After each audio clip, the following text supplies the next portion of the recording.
welcome everyone. My name is Kyle. Here I'm part of the Star Wars Graded group. I am here with the man, the master, the legend himself, JP, who is here, and we are going to discuss everything graded. JP, welcome to the chat. Hey, thanks, Kyle. Thanks for having me. I'm always interested in doing any of these interviews. They're fun and always filled with great information and great people. So thanks for setting it up. Yeah, so we have a bunch of things we wanted to discuss, and I know we've gone kind of back and forth or done kind of passive messaging here or there of things we come across, but it's kind of long overdue that we've had a discussion here. But before we get into some of our own personal topics and passions, I do want to bring up again the contest that's upcoming up, and we're going to be doing a monthly contest with the Star Wars CCG Facebook graded group, and it's going to be recurring monthly, and we'll have different themes throughout this, and we encourage everybody to participate. Hopefully you can. There's a few things in here that are laid out already in a video that I posted earlier, but I just kind of wanted to highlight some of the things. May is the theme of aliens, so this will be our first month, so I just kind of wanted, everyone's probably going to have questions of like, how do I do this or whatever. We will have a dedicated thread in the Facebook group effective on May 1, and it'll run till midnight at the last day of the month of May. And basically, we want you to submit 2 slabs. And by submit, I mean post 2 pictures or a picture of both your slabs that you want to submit in the theme of aliens. This could be Imperial or Rebel. It could be from any of the sets, but it must be in Alien to participate. And we're going to have 3 categories that are going to go in with this. It's going to be a high ball, so, you know, looking for those 10s or 9s or low population and or, right, combinations of aliens that are graded. These can be graded by any PSA, SGC, HGA, BGS. There's some other foreign abroad companies as well. That's perfectly fine as long as it's a graded card. You can participate with that. Another category will be the low ball category. So if you have 2 of the lowest graded ones, this is a kind of an amusing category, but they do this in graded currency, and the collectors there take it very seriously because it's really hard to get super low grades without them just saying we won't grade it or error or wrong, right? So to get an actual low grade is hard. And then we have the unique category. So do you have something that's just so obscure, you're probably the only one who has this card graded? Is this just a character that is like completely forgotten, like nobody's seen? We want to see those. Did you get custom slab labels on it? Are they graded with PSA and registered as 1, even though people have graded hundreds of something else? That kind of stuff is really cool. Are they just 2 good combinations of random cards? So these will be judged and reviewed by the Facebook group moderators and experts. So we will take a look at those, and I plan on participating myself for fun. I trust JP has been juggling what he wants to submit in this category. And in terms of what this looks like at the end, our hope is that by the end of this, you will have the winners of the high ball, the low ball, and the unique posted on the Facebook banner group for the rest of the month upcoming. So this way you'd have bragging rights for that. Stay tuned. We may be putting together some very interesting prizes down the road. But in terms of the contest for the month of May, if you have any questions, feel free to reach out on the Facebook group with either myself or JP. I know a bunch of people are already very excited about it. JP, do you have anything to add? I think I covered most of this, but you did a great job of covering it. I'm really excited about this event, and thank you for getting it started. I created the group years ago in the hopes that at some point people's collections would be in competition with each other, and I was thinking through the registries. But now, I mean, the group itself has taken on such a brand new life, and it's grown so much that now we've just got, it's internal now. I remember at one point somebody had asked me what would be the chances of damaging a card just enough to get the Tanika sisters from the premiere to be a 2, because the whole card is based around two. And I thought, wouldn't that be a competition? As a whole bunch of people are sending them in because they're going to come back zeros and ones and fours and sixes. And how do you damage a card just enough to make it a two? And who's going to be that one that first have a two? So maybe that'll show up. Maybe there'll be a Tanika Sisters two. That would be cool. Maybe just look for heavily played bulk lots. Might be able to find some real gems, quote unquote, in there. And it's interesting you brought up the whole registry piece. I think for some people, maybe doing an entire registry set seems somewhat daunting. I'm hoping that this contest at least gets people thinking and involved who maybe don't have as many cards or don't have the, I'm not going to spend $1,000 getting the best card. That's why we have these different categories. And that's also why it's somewhat of a broad theme. So even if you have graded these cards yourself, or if you've purchased these or traded through these, that's perfectly fine as long as it's yours. It doesn't matter how you got it. We really just want people to be involved and included in the discussion and part of this fun internal competition that we have. And I think as the months go by and we see some of these other categories, people are going to be strategically purchasing, buying, trading, or submitting cards that lend to these themes, which should create some interesting mixes of cards getting graded down the line. So I'm excited for that. Of course, we all love our Lukes and Vaders, but it'll be even more interesting to see the broad range of these cards get graded and the true population reports of what makes some of these cards, tens, like, is that maybe it's harder to get certain cards you never would have thought of. I know you had mentioned before, like Luke's land speeder, right? That was something that had eluded you for a long time in a high grade. Stuff like that is just like you won't really find out until we get further down the line. So I'm looking forward to it. Yes, I also and thank you for giving enough time and enough warning and communication so that people have time to get it together. I think the grading services are moving very quickly right now. So even if you're getting in at the last minute, you've got the whole month of May to submit. And I think, as we get the ball rolling and you're going to see how fun and exciting it's going to be, I think people are going to really be interested in showcasing some of their collection with some of the oddities instead of, I can't wait to get that Japanese Vader off to hopefully get a 10. Well, this is just on the sidebar where we're just looking at the other things you have in your collection, and we just want to celebrate all the other stuff that you might be collecting that, it's not that Japanese Vader, it's everything else, and that's what the collection's all about. Yeah, absolutely. I'm very much looking forward to this. So with some of that business aside, let's get right down to some of the meat and potatoes of our conversation that we wanted to get to. Let's start with the history of this channel. I mean, or a Facebook group rather, you started this, and I know you were just talking offline beforehand, but let's go right back to the beginning here and where we're at right now and what are you seeing? Yeah, so in the beginning, and again, I never thought we'd already grow to over 500. And at the pace we're going, it's just going to continuously climb. And I want to keep a friendly, very nice Facebook page for support. And instead of us really, battling against each other, I feel like it's more us against the grading services and anything we can do to teach and learn from each other, saying, hey, be careful about corners with HGA or be careful with centering with BGS and PSA. So I think we're more of a group of helping each other.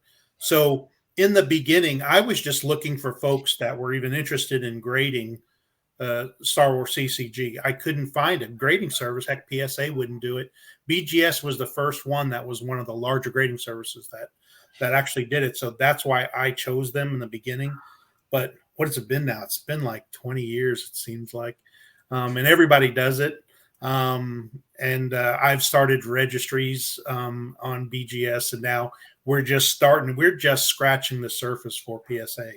So I was really looking for a group of people like yourselves as collectors to kind of join the group, and we can talk amongst each other to help each other. But now everybody that's a member in there seems to be like part admin, and they give their experience. They're out there helping people that are just now getting started in it. Some people are just getting some sealed product. So I'd say it's taken on a life of its own, and I never expected it to be like this. And like I was just telling Kyle before we fired it up, is that there have been roughly 14 people that have joined in like the last 10 days, and that's just incredible. So yeah, I mean, when you're saying like people are jumping in, like from what you're gathering or what information you have on hand, which could be limited, are these people that are longtime Star Wars card collectors specifically that are just accepting grading now, or are these people that have been maybe in the grading space specifically and are expanding into this because they've seen these, or is this just like a total new curiosity? Like, I don't know much about these at all. I just saw some. I want to know more. What have you been seeing? Is that? Yeah, so I've been seeing because when I look at the members that are joining, we have groups in common, and I'm really the only groups I'm in are other Star Wars CCG groups. So either just word of mouth or they're just out looking around. But there are other people that I believe, because I don't have the same common groups in common with them, is that there seems to be an investment side. I mean, everybody knows what these are going for. The pricing just continuously seems to either creep up or jump by leaps and bounds. And that's going to be interesting to anybody. So just knowing your collection sitting on the side, you can do more than just play it or put it in binders, which, hey, side note, JP doesn't agree with putting them in binders. Just put them in boxes. And I would say a lot of folks are mostly looking for investing or just trying to see what grading will bring to them. There's not, I would say, a whole giant group of people coming that collect the entire collection. There's a few. I've been reached out by a couple of people that they've got everything, and they said, what's the next step? And I find people, that are similar to me that are collectors. They've got everything or near everything, and they're putting it together. But there's going to be very few that want the whole entire collection graded. Like, that's what I'm working on. So you've got the spectrum where the majority of people is just from other groups, and I think they're just jumping in to just be part of a new Star Wars CCG group. But I think they're really, happily surprised at what the group offers and what the members are like. So you mentioned we kind of know this, but for those who don't really know, you mentioned you want to go for all of the cards graded, right? Like, what made you sit back and say, you know what? Today I'm going to start grading all of these. Like what triggered that thought? I mean, was there like, hey, I'm going to build a museum one day, like, or is this just like, I just want to know I have it because that's what I need to fulfill my collecting hobby. And I get this as a black hole somewhat collector myself. Some Gotcha. stuff comes out, but most stuff well, stays. It's a good question, and a lot of people reach out to me. And in the beginning, people used to call me crazy and insane, and they said it's the dumbest thing they ever heard. And I hope some of those people are now in the group doing the same thing. But I would say at the time, there was nobody was even collecting Star Wars CCG. So there for a long time, I was really quietly and secretly I went out and got the whole collection so easily. It was so inexpensive at the time. You could have got sealed product super cheap. And I figured at some When point, was this? What time frame was this? This was, probably between 2000 and Oh wow! 1 to 2004, Wow! something. Yeah, it was. Everything was literally at its cheapest. Yeah. Well, one of my great stories is that there was a store in town. I'm from Springfield, Missouri. There's a store in town that was called Babbage's. Was it Babbage's? I think I know what you're talking about. This sounds familiar. Yeah, a store doesn't exist anymore, right? I've never been. Man, I'm going to think of the name of it here in a minute. The store had a lot of different types of media, like they sold CDs and cassettes, things like that. If that tells you kind of the age, and they were selling a lot of stuff cheap. Well, they had like a kind of a candy aisle, and they had this giant barrel that was filled with the Star Wars premiere boxes sealed, and it said $5 a box, getting rid of them. I didn't know what it was. That is the very first time this was years and years and years ago. This was like 96, 97, probably 96, maybe even 95. And so I just loaded up the trunk of my car because I had been collecting Star Wars since 1977. I'm one of those original that got to see it in the movie theater. And so I've been collecting play sets, all the carded figures. I've got the vintage ones, I've got the modern day ones. And so I just loaded my trunk. I ended up with 33 boxes of Premiere for $5 a box. So did that clean them out? Yeah, that totally cleaned them out. And so even while I was like telling the workers there was like nobody jumping that was around me going, oh my gosh, Premiere Star Wars. Nobody cared about it back then. Yeah. And so I opened them up, and that's where I got a few of those. I mean, really only one or two really perfect Vaders. And that's one of them I've got as a gem mint Vader there because it's Premiere. It's hard to find anything. So I learned how to play the game. I went through series of tournaments. I've got the shirts and the certificates and everything. I played around town. This is the Bespin area. I kind of got out of the game. And so I collected everything. I had every kind of sealed product, the posters, the banners. I had their letterhead, their envelopes. I had their stickers. I had whatever I can get my hands on. I collected it and I had everything. So I thought, well, what's the next step? Well, there was a couple of people that I ran into that they were sending them off to the cards off to the actors. It was through the mail, the TTM group, I think, is what I got interested in. And so there's the model makers, the production folks, everyone, the music, people that does the voice for the cartoons. I sent it out to everyone. I've sent 500. Well, if you need a good success story, I got 387 of those back. And I filled my walls full of autographs, and I wouldn't just send one. I'd send like 3 or 4 with a beautiful letter explaining what I'm trying to do for like a theater area in my house. And people would, and I sent them ones to keep. I said, maybe you don't have these cards, you don't know about them, but here's a gift. I'd send them a couple of themselves or the work that they did. Appreciate them. They signed everything. People were so receptive. And I thought, well, now I've done that. What's next? So that's kind of when I started also getting into like the grading, and I couldn't find anybody that was grading them. And so that's what spawned. I had a grading company myself, BLGC, which is Black Label Grading Company. And nobody was really even doing gaming cards. And I thought I just need to start a company because I had done sports cards for so many years. I used to own a sports card store for about 1.5 years, 2 years. So So from there, I only found that BGS was the first ones to do it, and their bulk prices when I started was $6 a card, and then when I kind of wrapped up setting in some of the other sets were $8 a card, and then. So did you have to? When this first began, did you have to like ask BGS like, hey, can you grade this card, and would you add this to your inventory, or did they just open that up already? There was only about 10 cards ahead of me. And when I would send sports cards in for them, I would check, their population reports. And I know PSA wasn't doing it. It's easy to spot on them. And at the time, it really only was PSA and BGS. Now there's so many great grading services. I can't even tell you SGC was amazing. They didn't do any gaming cards or Star Wars. But I looked out on BGS and their population report, and there were 10 cards out there. And I was like, wait a minute. So I reached out and I got an account executive who's Alan.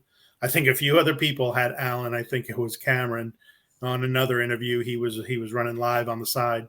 And so working with Alan is a pain sometimes, but everybody that works with him knows who he is, and he takes care of all your bulk orders. So it took years. It took like 18 months to 26 months to get your bulk cards back. And I've done roughly 600 bulk cards. Not that, it's a lot, but not in terms of what we're talking about now. People in our group, we do 300 to 500 in one submission, and they get turned around in like somewhere between 3 to 6 months, which is not bad. Pandemic happened, the prices went sky high.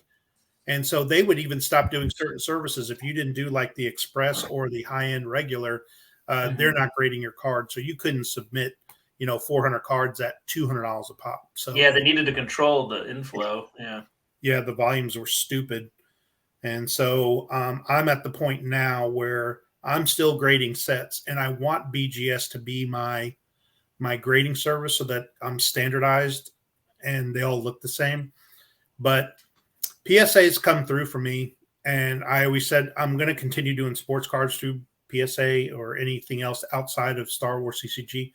But I've had so much fun turning in cards and showcasing them in our group, and everybody's been doing such a great job. They're getting them back quickly, which is always a good point for everybody to, because nobody wants to sit and wait for them. They get back quickly. Is can't wait to show them off, and they're starting to open up the registry, which I was afraid they weren't, and that's a game changer for me because now you see who has the highest collection. You know who those top 5 folks are, and those are some serious collectors because they're not going to flip them if they're going to be number 1 in whatever groups they are, and they'll do anything for a set type. You could do all Boba Fett's, all weapons, just locations, anything Darth Vader, or a whole set. I'm going to try to get them to do very quickly the Jedi pack. I think the Jedi pack is going to be the next registry where people will say, I've got these cards at this level, and it's easy. Anyone in our group can do it. Funny story, actually. You read my mind. I was hoping that nobody would catch on to that, but I have been secretly buying a lot of Jedi packs and promo packs, the sealed stuff, and they're still awful, like in the pack. Yeah. And I did a small sample with PSA recently, which I'm expecting back, and suffice to say, they did not grade well, which I did not expect them to, anyways. But I'm like, I'm gonna have to submit a lot of these to get in there. But it's a small set, right? So the anthology sets, the tournament sealed packs, the gold leader, red leader packs, the Jedi packs, like these are sets that could be and should be. And I mean, tournament foil, yes, but it gets really hard when you're trying to get the last like 4 cards in 10, right? Especially those last 2. But the other ones, like this is totally attainable for somebody who doesn't have, maybe the funds to chase after Japanese mains, right? In graded high levels. Like you could totally try and get the best set of a Jedi pack or anthology or gold leader, red leader. That is something I am actively going to do. So I have a stack of those and I'm hoping to do it. I would love to compete with somebody else on that. Because I'm pretty sure most people either played with them or shoved them in a binder or something. So like the ones they have already, highly unlikely they would grade high. And even the ones in the packs won't grade high, because everyone's like, they look like crap.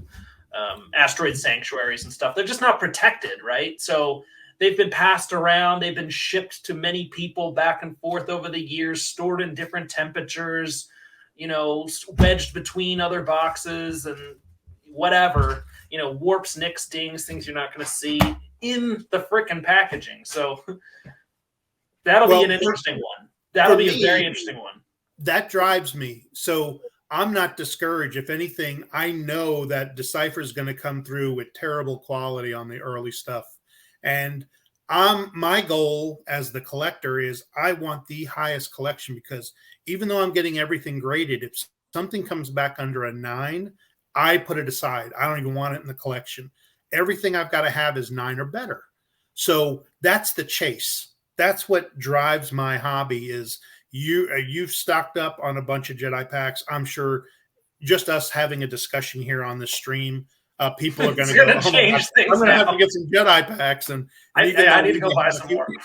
I've got 2 or 3 in the package, and I know they're going to be terrible. And that's the fun, because what's the sense of, like if it were a Magic pack, they're all going to be pristine. That's just the way they're still in print. The quality control is better. Right. The quality control's there. I don't care if you buy a brand new box of Premiere or New Hope or Tatooine, whatever. You're running the risk of it's going to be damaged coming right out of the pack.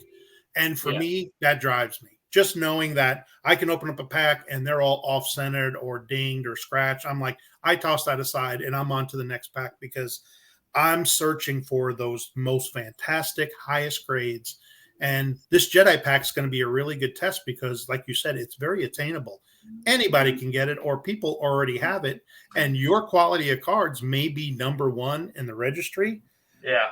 because everyone else that's opening up, they're going to be stuck with whatever garbage Decipher put out. And I love that part about it. I love it. That's what I mean. I'm Yeah, inspired. it'll be funny. I mean, most people be like, well, it's not worth anything. I mean, the risk in that is that you grade it, you get it back, less than a 7. It's not worth anything to anybody. So it just becomes kind of cannon fodder for something else. Mm-hmm. But that's okay too. It's part of the game, right? Because if you do get eventually the best ones, then it was all worth it. So I'm excited to play that game. I want to get into some of those sets that are, because Premiere, let's face it, like 300 and was it 26 cards, like 324, 324, right? That's a lot of cards for somebody to be like, oh, I'm going to grade like all these stormtroopers and Jawas and timer mines to try and get a 10. It's like, that's not going to excite anybody, and they know they're just throwing money out the window to do that. I mean, if you're set out to do it, great, but like I think that's going to steer a lot of people away. But for me, if I'm like, okay, 20 cards, like you can easily get those cards. You can probably get multiple ones of those cards, so you'll have some chance to kind of turn over your grades as you improve them, and still feel like you can finish the set at a decent pace, right? So and again, that's where it's your collection. Your hobby is the way you like it, and that's what's so wonderful about Star Wars CCG. Is for me, I just want to collect it. I don't care. I'm rarely to never going to flip it. If you've ever gotten a card from JP, congratulations. I should send you a certificate from the Bespin area because I don't give up a lot, and I did. I know Mark had convinced me a time or two. Let's put some out into the wild, and I did. They're out there. You have a part of JP's collection. But the thing in your mind is always, what's my rate of return on it? And for me, all I've seen is the collection, cards graded, sealed product, you name it. If it has to do with Star Wars CCG, it's only gone up. And at some point, the stuff that we thought was junk, like, we could say that if you had some Japanese commons, heck, I'd buy them from you and I'll probably grade them. Just because I'm not a flipper. And people's first instinct is, well, there's a cost to getting them graded. What's going to be my rate of return? Am I losing money? Is my value higher or lower? Those sorts of things. That's not even part of my collection. I'm on the very end of the spectrum for that extreme. You could be somewhere in the middle where you really enjoy your collection, but you want to make sure it kind of holds a value and I'm getting the best value for my collection. Then you're on the other end of the spectrum. I just grade to flip, and I'm trying to get the best high quality cards raw, get them graded in, flip them for money, and start that assembly line. So it's a dangerous assembly line. I've noticed a couple of people that are trying to be successful at it. It's hard in a few different ways, just knowing that the quality of the cards are rough. But there's going to come a point where those high end collectors are not going to be forking out the money. But man, talk about supply and demand making me look like an idiot.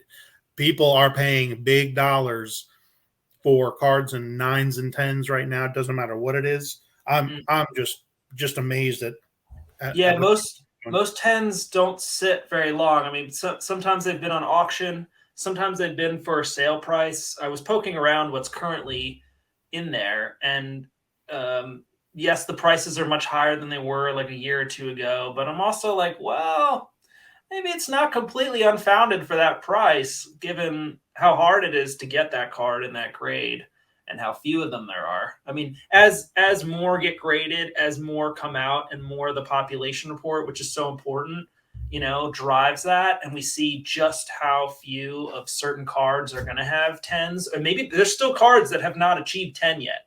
And I know we've called this out from some of the earlier sets. There are no 10s, at least in PSA. I haven't gone through, SGC, and certainly not at HGA. Like, I think I might have the only 9.5 in HGA, which to me was like blowing my mind. And in terms of BGS, maybe you have a better in tune with that, but there's definitely cards that maybe we haven't really put much thought into, that could be almost impossible to get a 10. And if I had an HGA pristine, even if it was a stormtrooper or timer mine, I would never get rid of that, because that is stupid hard to achieve regardless of the card. I'm hoping it'd be a nicer card, but it's just an example, right? I mean, and the PSA 10s that have been coming out and coming back have been really exciting recently. I feel like we've seen some cool 10s come back, some great submissions, some videos that have dropped from some people showing the reveals. Just some cool stuff. Japanese cards, high-end mains we haven't seen, in those grades. So it's really exciting. Yeah, for sure. I was trying to see if I can get ahead of the market because I was noticing that BGS they didn't grade any like gem mint 10s and pristine 10s, black labels. So I started carefully looking at the sub grades that are on them, and there's only a very few that have either a quad 9.5s, which BGS was saying they were going to switch those over and make those gem mint 10s, and they changed their mind. They're going back. They've heard feedback. But funny story on that, but I'll let you finish. Okay. The one card I saw that's just like the Black Lotus candy store with unicorns, poop and Skittles kind of card was the Luke Skywalker foil. And somebody had that card. Of course, it was sent BGS 9.5 gem mint, but there were 210 subgrades on it. And I thought, at some point, we're probably going to have to start using that as our real grades on the card because they're never going to put out a pristine or a gem mint 10. I got a little worried there for a minute that they were actually going to change their policy, and which I would have sent it in and make it a 10 anyway. I mean, that would just change everything on all the sales lists. But I wanted to have the only Star Wars CCG card that's got 210 subgrades on it. And I paid a little bit for it, but I think it's worth it. So, yeah, I was gonna say the story behind it. So I was talking to the head of non-sports cards at HGA, and he was telling me how there was one of his workers like 8 months ago was putting through these ideas of, hey, well, why don't we just take all 9.5s and round them up to 10 and just say it's a 10? Because it's close enough. And everybody there thought that was really stupid. And he ended up leaving HGA and went to BGS and then had proposed this idea. And then this got launched. And of course, like the backlash was so intense that they had to retract it, which is something they rarely do. And a lot of people in the sports card world were selling off their BGS slabs, or they were cracking them and swapping them to PSA because they basically were undermining for those who actually had 10s. If they said this is a 10 now, then it kind of detracts or whatever. I don't know as much about the sports card speculation, but it caused like a huge retraction from BGS, and did not bode well reputation wise. And at least in the last like few weeks or so, I've seen other people crack BGS slabs and swap them to PSA because they're like, well, I have a better chance of getting a PSA 10. It sounds like in your mind, well, if you have 210 subs on there and 9.5s, like that's elite enough that it like checks that box. And in my mind, like really like some of the BGS 9.5s, like, yeah, this could pass as a PSA 10, but like it's a good enough grade that like I'm not going to crack it and swap it. Like I would rather maybe try a different card if I really cared that much about it. And I think this goes into like a deeper debate of like, because if BGS if you did get back like, even 3 10s or a 4 10s, that should command way more than, a PSA 10 because it has been more, scrutinized from a grading perspective. Personally, I feel like PSA is maybe a little bit more lax or flexible in that, we can crack the same card 3 times to get 3 different grades. But it's what is sticking around because once you crack it and you get the 10 and you keep it, then you're like, oh, I got the best. It's great. And for those who want to swap it and sell it, power to you. But it doesn't like in my mind, I'm like, is this really a 10? Because we've all seen 10s that have, little chips in the corner, a little off center, not quite as perfect from the card itself, but it doesn't matter because it's got the label. It says 10, for those who care about it. I remember Mark was saying something like, well, when you get to really crazy grading, like in Magic, 5-figure, 6-figure cards, the guys looking at those are looking straight at the card, not necessarily at the label or the grades that are on it because they want to know that the card itself actually is perfect, not subjectively marked as perfect. And I thought that was really interesting. I was like, I don't think anybody here is at a level where they're going to be like, no, I want to know the card itself is so perfect. They're just going to be like, the labels calls it as it is, and I'm going to take it at that value. I don't know what your thoughts were on that. Yeah, that's if you're going to start getting into this on the really high end investment side, some of the elite cards, I mean, between Pokemon, Yu-Gi-Oh, and Magic, I mean, they've got stuff that's it runs in the hundreds of thousands, if not millions of dollars. And I feel like Star Wars CCG is following suit with that, and everything is still affordable, even though it's up on the rise and it seems to go up in price all the time. I feel like it's still attainable compared to all the other games. And really, I mean, everybody's a Star Wars fan. I mean, they're still putting out Disney TV series, and it's still alive, and it's new to you all the time. So I feel like that Star Wars is never going to die off. This game, it's out of print, and for it to start taking steps backwards would be super surprising for me. But if you're going to start looking at the individual card itself, because that's what we've gotten to. We used to show it off and go, hey, here, we got it back. I got 5 10s and 39s. And this one that's a 5, I don't know what happened, but I need to look at it a little later. But again, we're just looking at what the grade is on the label. We're going to get to the point because I'm starting to notice some of the collectors are looking closer at the card and go, I don't know how this got a 10. I see a white speck here in the corner. This is way off center. And they're starting to scrutinize the quality of the grading service. And that's good. We are a new generation in the group, and that's what we're looking for. So because you as an inspector, you're going, gosh, this is at least a 9. I'm going to hope for a 9, maybe have a good day and get a 10 out of it. It comes back a 10, and you actually question your own, inspection. Yeah. And you're like, I knew this was going to be a 9 or better, but what happened? How did I see it and not the grading tech?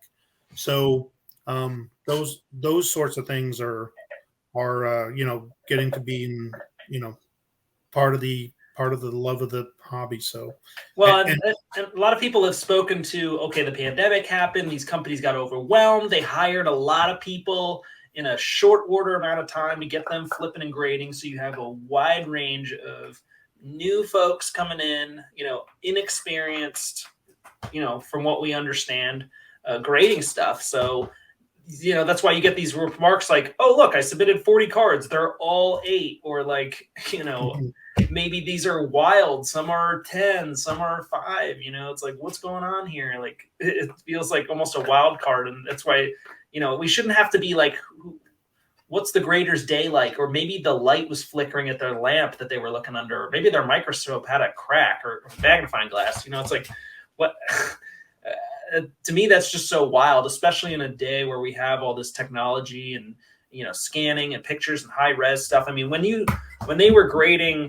grade currency, which is something I'm just more familiar with and nobody else is here, but they blow up that picture, right? And then they have at least 3 graders like going through it, and they give it a grade blindly, and then they meet together. If they don't match, it goes up another level. But now they have AI scanning cards, doing a separate grading. A human does it, and then they come together and see, did we find everything? Did we meet, that standard, or do we need to take it to another blind level of grading? That's where it should be. I mean, is it going to be exactly perfect grading, back and forth? Probably not, but the margin for error should be much, much smaller. It shouldn't be jumping 2 digits, 3 digits. I mean, that's wild to me. It doesn't make any sense. It is. I mean, sports cards world is pretty easy. The quality of the cards are just super high end now, even for foils. And you got to watch out. Foils are very dangerous for Star Wars CCG to grade.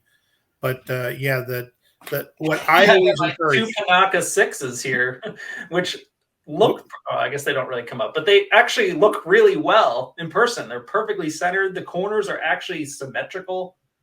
Both are 6s.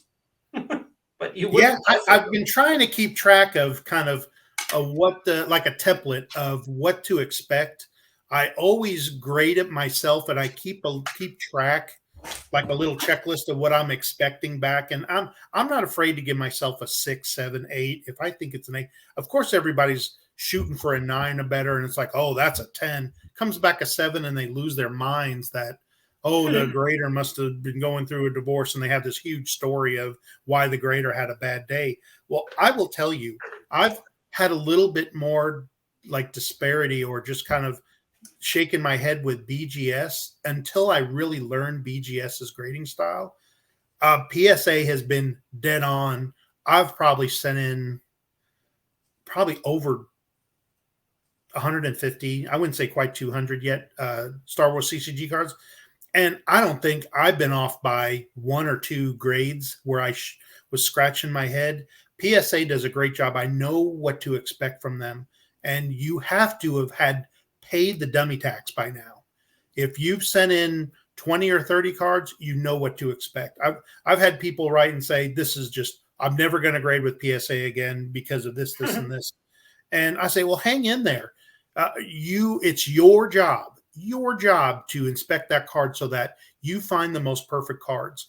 But I mean, if you're going to keep it for your collection and you just want to do Vaders and foils, and that's what I'm seeing a lot of people. The majority of cards that go in there are all the mains, they're foils, they're the ultra rares, and like you were saying before, I mean, I'm the guy that turns in the time reminds. I'm turning in some of the lowest of the craziest commons, and they're coming back perfect. And who knows? It's one of one, and it's perfect. But I'm only sending them for my collection what's perfect. Now, the tournament foils, I mean, I've got it not too far from me. Though, like you said, it's going to be hard to obtain the cards, and what you've got is what you've got. And let me tell you, I've only got like 4 or 5 10s out of those 28 cards, and it's the number one set in PSA. And so there's nobody that's going to have those in the best collection. Just know what you're going to expect from the grading service, and don't get mad at it. Just hey, move on, or say it's the best it can possibly be, and you've got the only.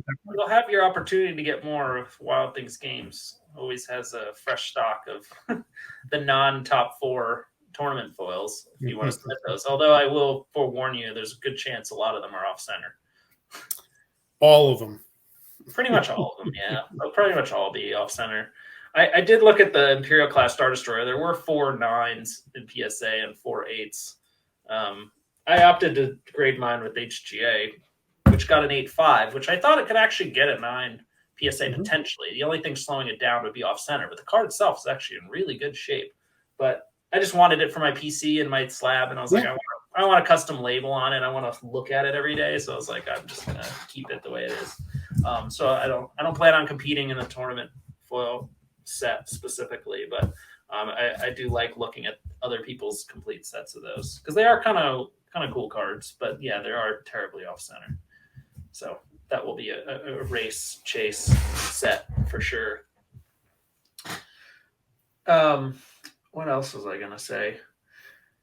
Yeah, it's definitely I think I asked myself, because so obviously I'm doing a lot of Japanese cards ripping, like Premiere. I have a complete A New Hope set, but I had some extra boxes. I traded them away. I was happy to just have sealed sets and a nice complete set. But for Premiere, I have so many of the raw ones, and I kind of asked myself, like, I'm keeping them in good shape because I'm like, well, if somebody were to grade these, they would probably want them packed fresh anyways to review. So I feel like I should keep them in good shape, but I haven't decided whether I wanted to submit those. I know Sergey had a beautiful return back of some of his mains. I don't know if you saw what he had posted with the Vaders, the Obi-Wans, the Luke. I mean, that's a fantastic return. Props to him. He must have ripped a lot of boxes. I think he told me at least 12 boxes, sealed boxes. Certainly at a time when that was more affordable or nobody was looking for them. I know I basically had dismissed Japanese for so long. I was like, why would I want this? Why would I want this? But then it was like, oh, by the time it was harder to get a set, I was like, maybe I'll just get a complete set. I managed to do it for A New Hope, didn't do it for Premiere. And I missed it on Hoth. Like I was watching it and then didn't pull the trigger on it. And then I never saw it listed again. And I was like, I made a grave error, didn't I? was like, not buying that. I was like, it was like $400. I was like, why didn't I just buy it? I'm like, same with the Imperial class Star Destroyer. They were like 10 for sale for the longest time. I must have watched it for 2 years. I'm like, oh yeah, I'll buy it eventually. I'm like, I just watch it. Like, it's just one of those things that wasn't like a priority for me. I was buying like other sealed booster boxes at the time, but it's just funny how some of these things just kind of, oh wait, now they're all of a sudden like they're gone, like they're just not there anymore. And I'm sure maybe we'll see that with other sealed stuff come through. Like, oh wait, you want a Jedi pack? Like, no one's got one anymore. Like, you know, or a tournament for it. I mean, I don't think that's the case today, but there will be a day where that will be really difficult to find. I don't know. That's right. Complete your collection. Complete your collection as fast as you can while it's still affordable. I remember there was a couple of guys. One of them wanted to sell the foil Imperial class Star Destroyer. He says, when that thing reaches 1,000, I'm selling it. And he didn't sell it. So, of course, he's like, oh, now it's 2,000. Oh, wait, now it's 3,000. And so it's just like, it's way out of hand. And there's the ones that are really, that you see are graded. That makes it even worse. So, to get your hands on them is going to be harder and harder, but you got to do it when you see it. Like you said, you don't know why you didn't pull the trigger when you saw it for 300 or 400. There was somebody that showed a binder of all their tournament foils that they had, and they had a whole page of Corellian Corvettes and a whole page of Imperial class Star Destroyer. And somewhere in our group, the pictures of the video is there. And I don't remember who it was, and they have not. I don't think they've graded. At least they haven't showcased. I don't know where they got it from or where those pictures come from, but there is somebody out there that's got a binder with 9 of the Corellian Corvettes and 9 of the Imperial class Star Destroyers. So could be Egar Chow. Who knows? He had 9 of every Reflections 1 card in a binder. Like, he literally just showed a binder of 9 Darth Vader, 9 Lukes, like 9, like all the same thing. Like, just because he could. And then he still sells extra on the side. So, like, you have people like that who never quit collecting and just kept it up and kept buying more stuff when everybody else was just kind of forgetting about it. They were still active. So power to them, props to them. Right. I had ended up going in different directions. Like, I spent way more money on currency collecting because I got sucked up into $2 bills. But now cards literally surround my desk, and I haven't bought a note in at least a few months. I mean, maybe it's an old man hobby. I like to joke that when other people pass away, I'll buy their collections. So you can hold that note as long as you want, but I'm going to be around longer, so I will eventually get it from you. Well, you know, like, there's just some notes that are so rare and so expensive. Like, I'm looking for two notes left to complete my $2 large set notes, and there's only like 3 or 4 in the world. And like, I know one guy who has it, and I keep trying to throw him offers, and he like just keeps throwing out outrageous numbers back. And I'm like, ugh, like, eventually you're going to sell that to me. Like, nobody else in the world wants this card but me. this money but me. So it does get very intense, but cards have been a little bit more affordable. And I think what's great, you know, between the contests and some of these sets, like we were saying, you can affordably get in on some cards that you like. And there are even collectors that don't care as much even about the number. They just kind of want these cards slabbed, whether they want to display them in their office or just, you know, have a set regardless of what the number is, just to have. And I think that's great too. You know, because it's not always about like everybody who wants the 10. Like, some people just nostalgically like a certain card. You know, we have people that just love Size Noodles or Max Rebo or Jar Jar Binks. Who's the guy that's got all the Jar Jar Binks? Fatty, who loves Jar Jar Binks. That's the most important card. I mean, it's great, but I've met people in the Topps group that are the same way. Like, they're like, oh, if you have anything with Padme, I want it. Yeah. Or anything with, you know, some weird character, Sabine Wren, you know, from the Rebel show. Because you were mentioning earlier that with the TV shows coming out, what I've noticed is characters like, I have cards from sets that are not that popular, but there are certain cards that are harder to come across because they're actively seen in these shows. So these shows come and go, and then they come back, like a new season, or they come to live character, and now all of a sudden, you know, Axe Wolves, Dr. Pershing, like all these random Mandalorian cards are like going up in price, right? So like, I've been buying autos of characters that are like, you saw them once or whatever, but then they come back and then they have a big role and now they're talking and now they're like involved. And now all of a sudden it's like, oh, these characters are of more value because they have them. And if I'm getting autos for 5, 10, 15 bucks, I'll take that all day. I mean, like, that's great. Like I got a whole binder of them. I got slabs of them. I love them. So there's something to be said with like, just with the activity going on at Disney, new movies, stuff going on. Like you said, Star Wars is not going away. And fandom, you now have another generation. You have an alpha generation that is now getting into Star Wars. And they're going to probably grow up with, sequels or Ahsoka and Mandalorian TV show. That's going to be their little kid Star Wars. Whereas once it was prequels and then, sequels and the originals. And like, you have like 4 or 5 generations of people in this game. It's not going anywhere. And these cards are beautiful. I will say, like, not every Star Wars set of cards, everywhere has been a home run. Like we've seen,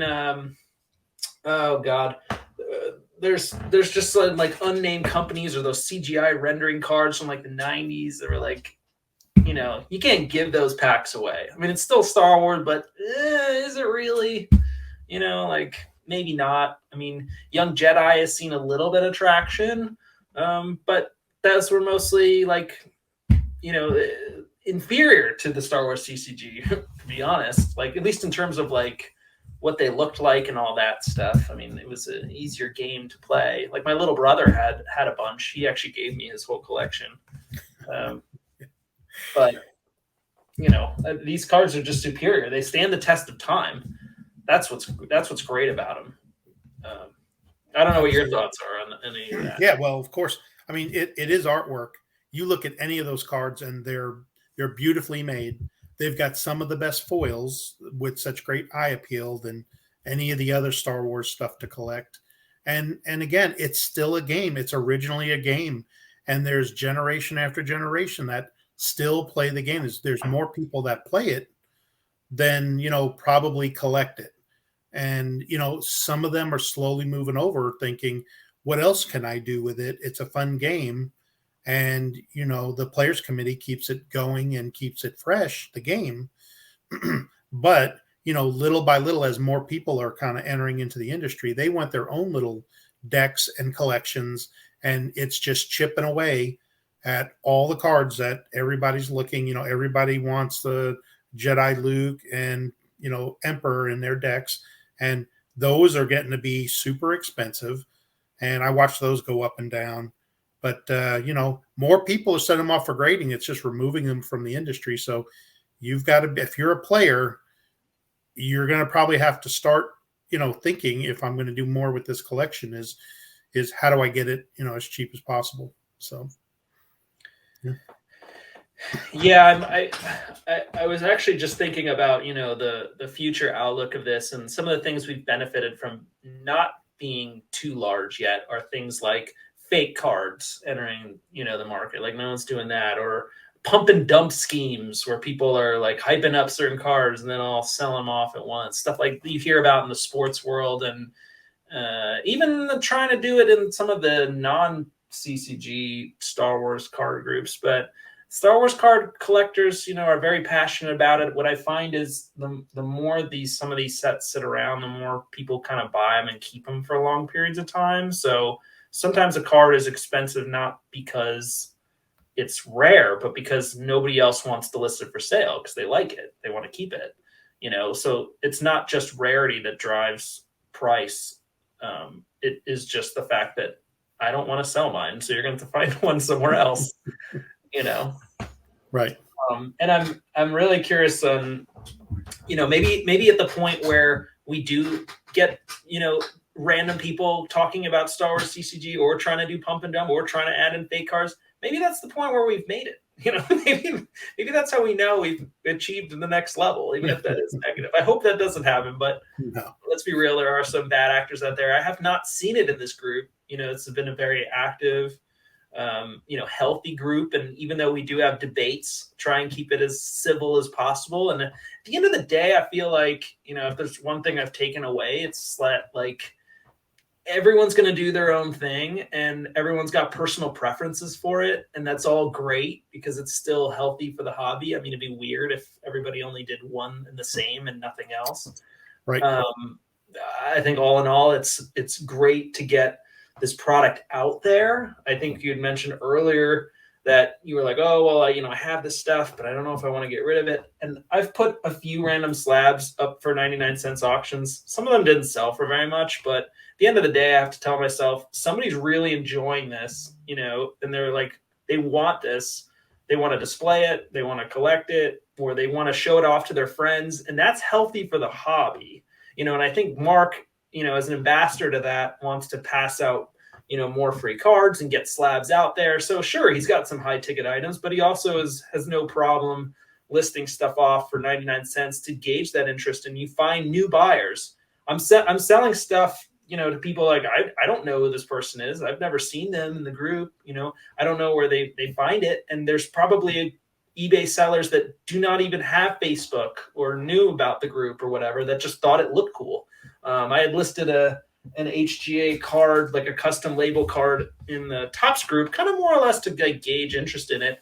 And somebody's like, oh, claim. And I was like, oh, just out of curiosity, like, are you a Padme fan? Are you like HGA fan or whatever? He's like, I've never had one of these cards. He's like, I've never had one of these slabs. It just looks really neat. I wanted to have it.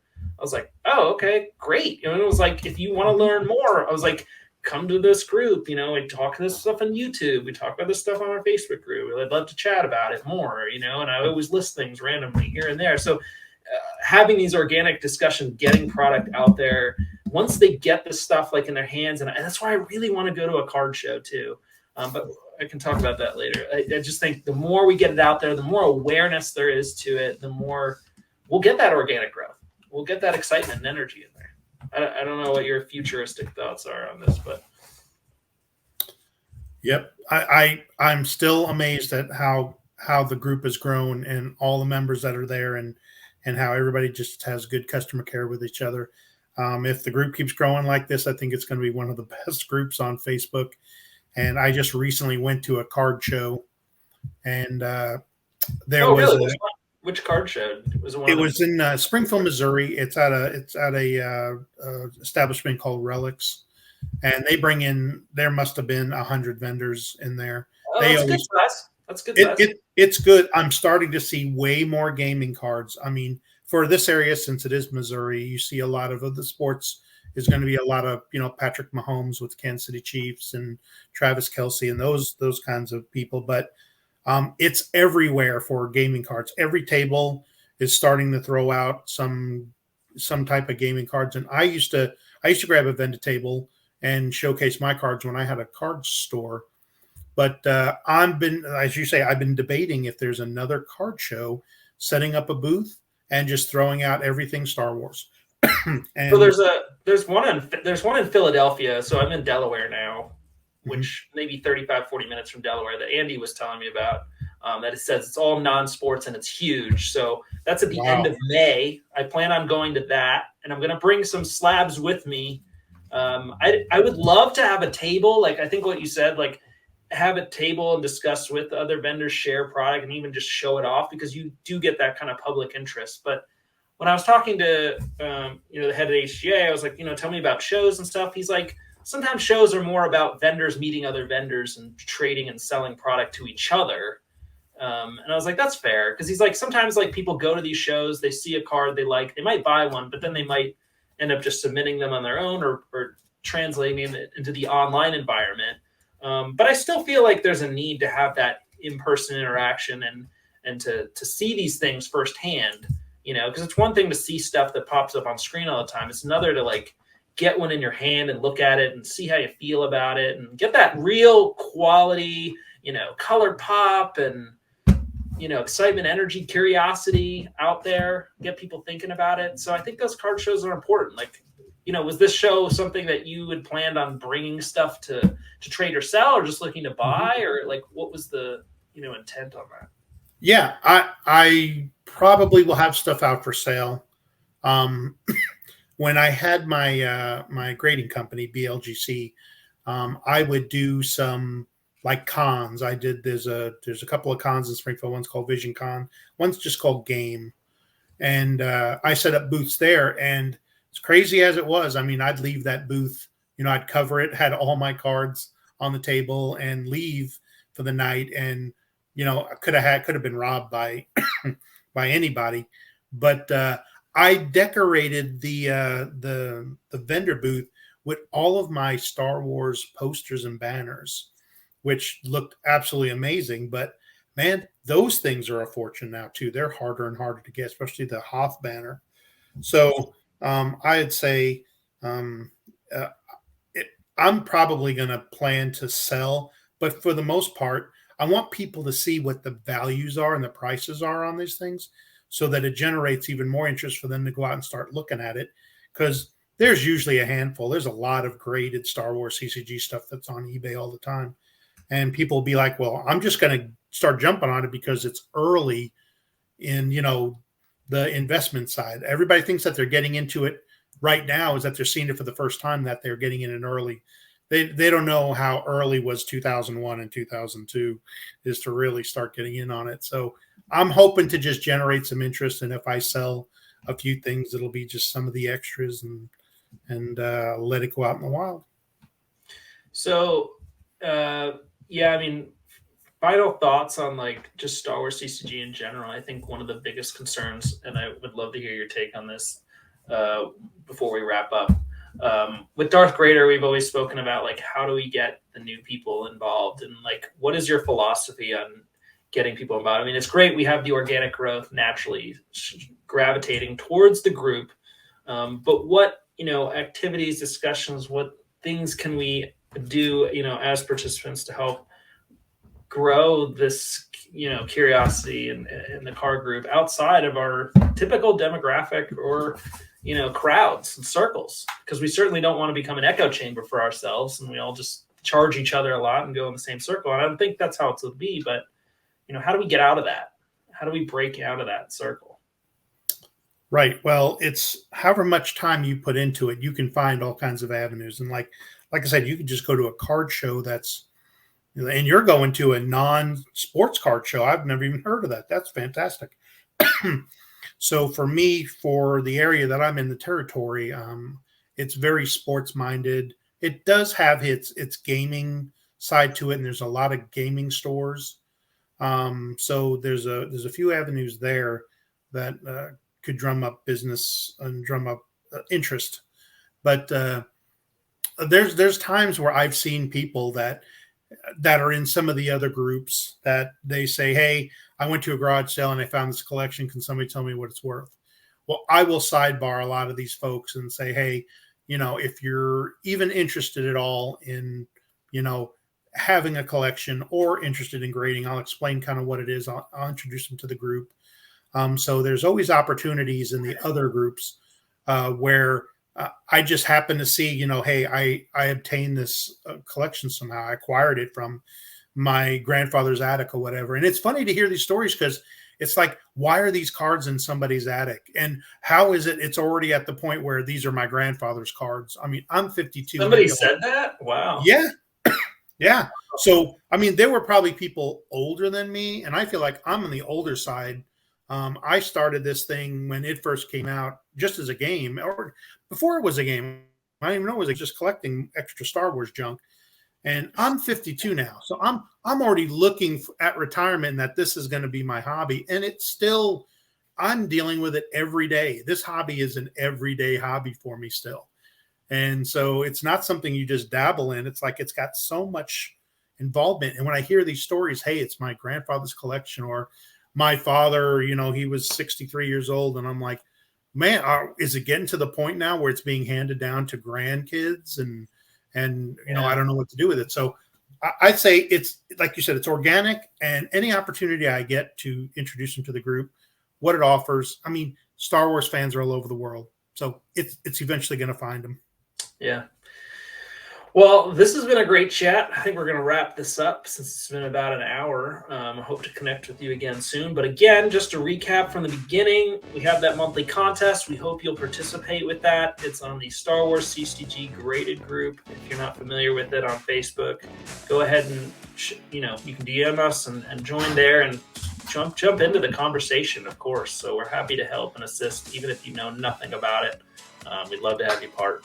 So this has been fantastic, JP. Thanks so much for joining. And yeah, we'll be chatting soon. All right. Thanks for having me, Kyle.